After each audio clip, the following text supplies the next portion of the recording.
ছিল না, মানুষ ব্যবহার করেছে। এখন সরকারের উদ্যোগের প্রয়োজনে দয়া করে কেউ যেন কোনো ধরনের মানে কি বলা যায় কোনো ধরনের গুজব, কোনো ধরনের অভিসন্ধি, অনধিকৃত কোনো ঘটনা না ঘটাইতে পারে, মিথ্যাচার করে এই বিষয়ে আমরা সবাইকে সচেতন থাকার জন্য বলছি।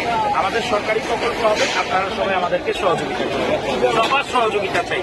এটা ধর্ম নির্বিশেষে সবার চাই, কারণ এটি সরকারের মানে হলো এই দেশের সবার, সবাই আমরা আমাদেরকে সহযোগিতা করবেন, এই হলো আমাদের চাওয়া।